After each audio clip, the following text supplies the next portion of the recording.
'Cause Allah is always by your side. Insha'Allah, Insha'Allah, Insha'Allah, you'll find your way. Assalamualaikum and hey guys, welcome to my tutorial video. Now, today, due to the recent global impact of this pandemic, we have decided to create an easy to follow tutorial on how to use Zoom. Now, Zoom is essentially a simplistic and powerful video conferencing software. Now, many of us are required to work from home or to self-isolate, and therefore, we want to show you how you can move your physical meetings and conferences online in order to remain productive, connected, and of course, safe. Alright, that's it. Let's jump into Zoom.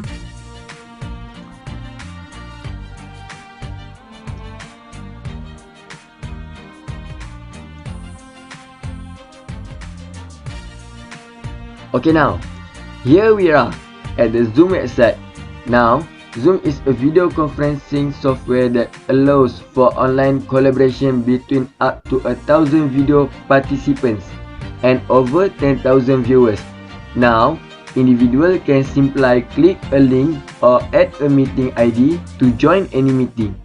Also, participants can join with their video on or off and or share their screen with other meeting participants. So, firstly, what we are going to do is take you through hosting a meeting. Then, following this, we are going to show you how to simply join an existing meeting that another individual is hosting. Okay, so the first thing we want to do before we talk about hosting a meeting is we need to sign up. So, sign up is free.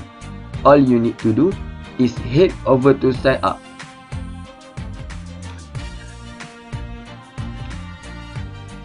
And then what you want to do is put in your work email, or you can sign up using Google or Facebook.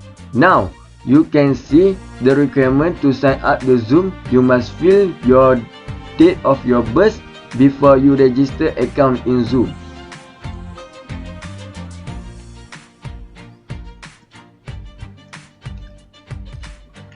So, right now, I am going to sign up with Google. Is this easiest way to sign up? Okay, now you can see my Gmail account.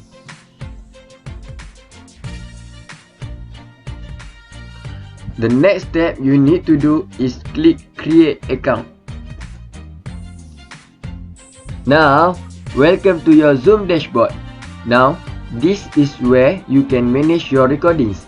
You can see previous meetings as well as meetings that are coming up, and you can create templates.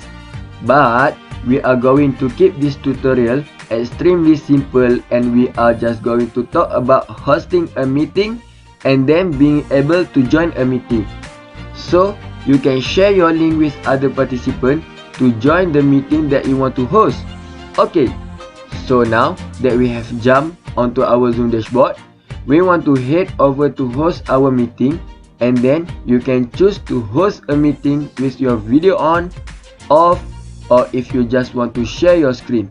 So, for this example, we are going to click video on.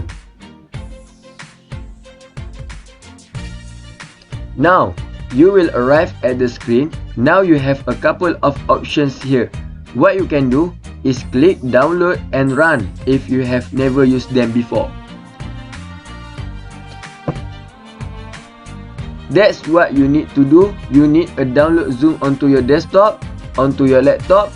You also have the option to download Zoom onto your mobile device, onto your tablet as an application. So, once you have downloaded and you have got Zoom on your desktop, your computer or your device, then you can click here, or you can click open Zoom if this option pops up, and that's going to take you to your new online conference or meeting that we have just created.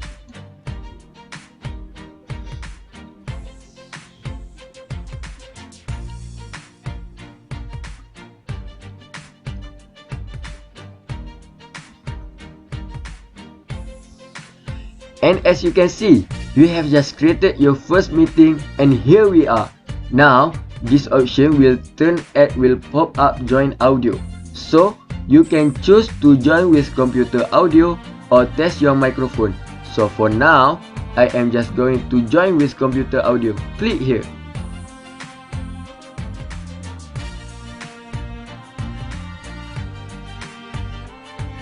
So, what we are going to do is quickly go through a few of the options that you can see below the video, and we are going to guide you through each important element so that you can make the most of your conference or your online meeting.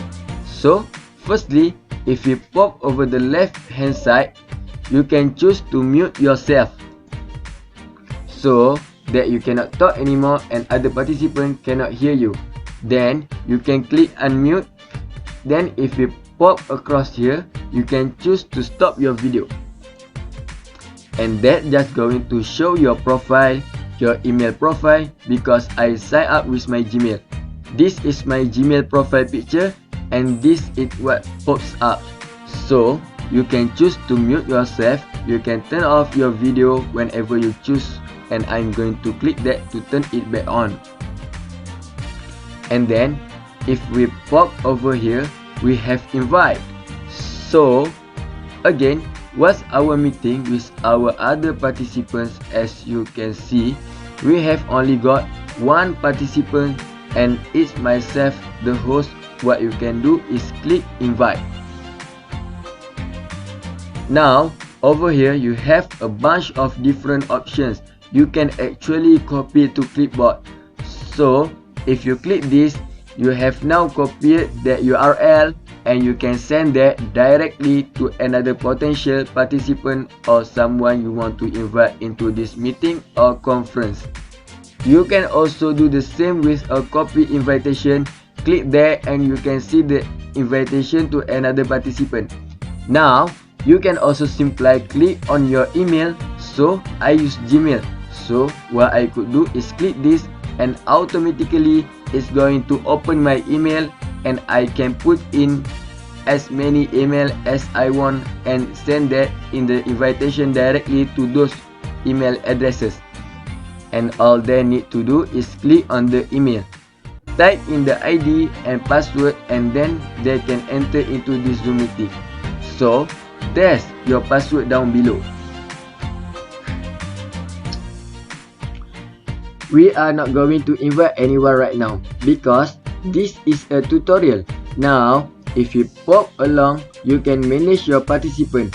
You can mute everyone. So for example, if you are speaking in your meeting and you don't want anyone else to speak and talk among each other, and you want them to focus on you, you can click mute all.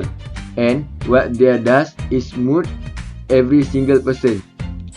Then you can choose to unmute all, and you have more options here.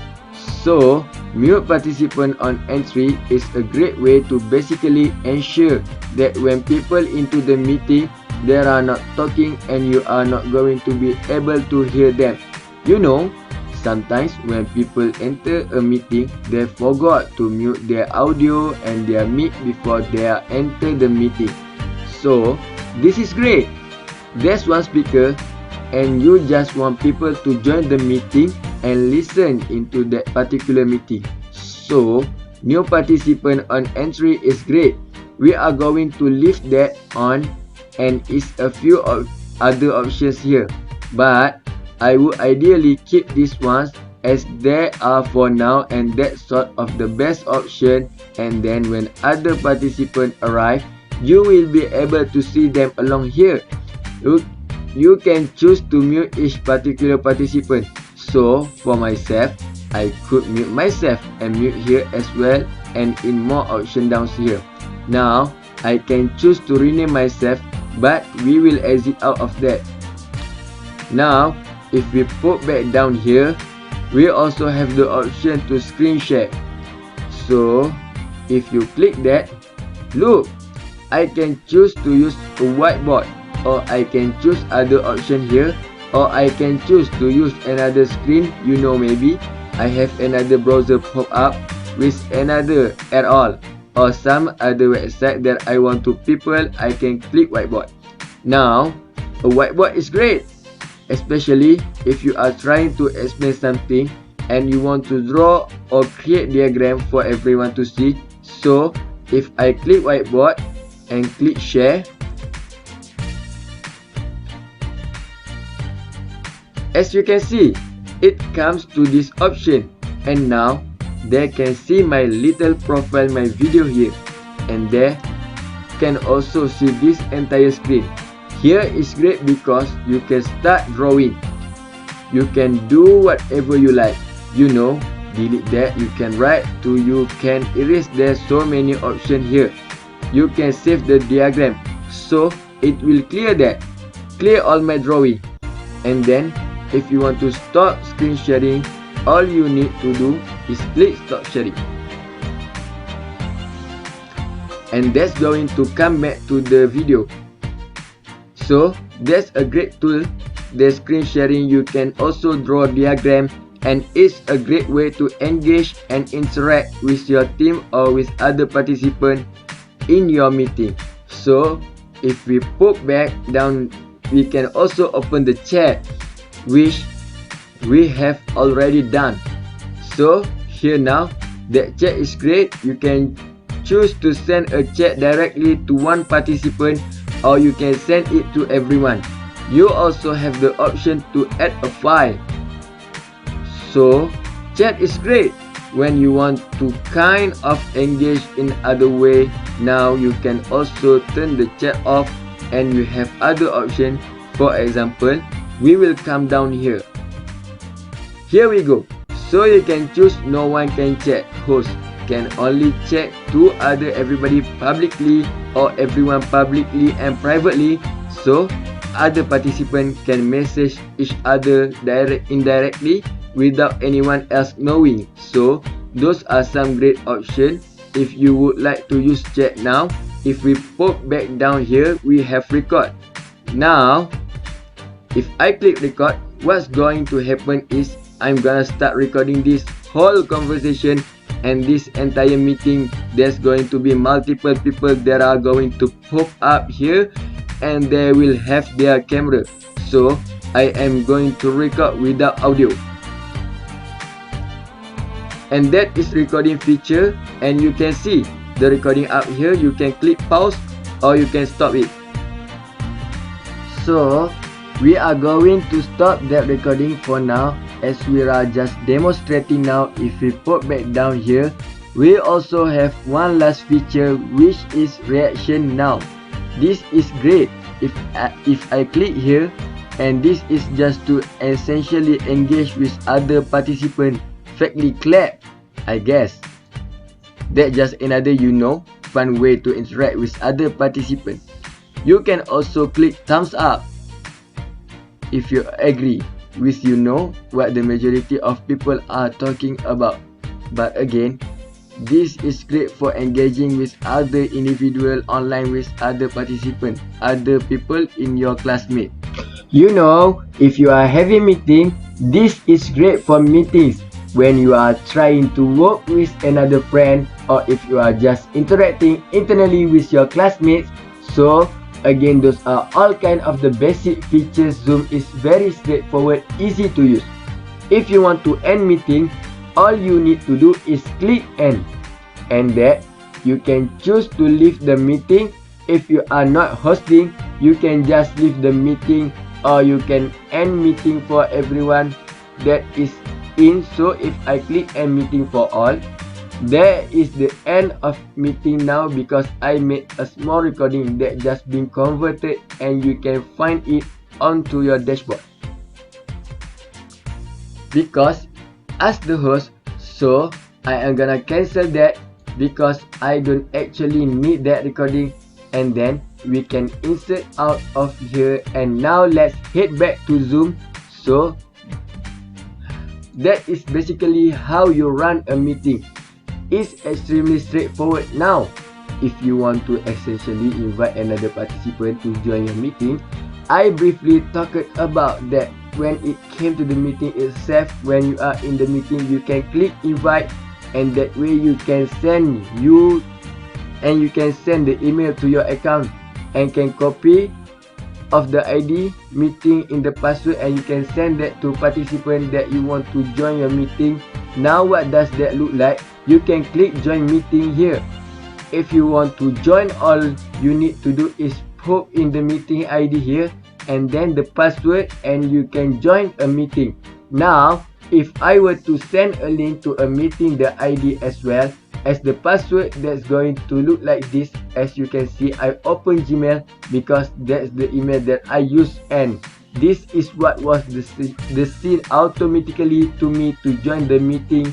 So if someone else is hosting the meeting, they would send this to me, and all I had to do is click this link here, put in the meeting ID and the password, and I will be able to access that meeting. And here we are back at Zoom. As you can see, there is everything you need to know to be able to host meeting yourself or to join a meeting as a participant. So it's a very powerful but simplistic video conferencing software that lecturer and student can simply use to essentially stay productive, to stay connected, and to especially stay safe, especially as we have this pandemic happening right now, as Zoom is a fantastic solution to this problem among students. It was fantastic communication tool and online software for meeting and conferences. Now if we head over to plan and pricing, as you can see, you can just get away with using the free plan for now, although it's limited to 40 minutes per group, but you can have up to 100 participants. So great for short meeting. And again, if you want to increase that meeting duration limit, here is 24 hours with the pro version, and that's only $14.99. And that is everything we wanted to cover today in this video conferencing software called Zoom. As you can see, it has everything you need to host your online meeting and online conferences with your lecturer. So that is Zoom in a nutshell, and that is for today's video.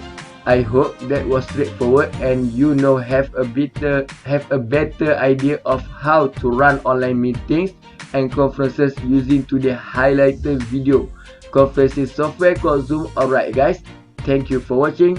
I hope you have got value out of this video. Sorry for my bad.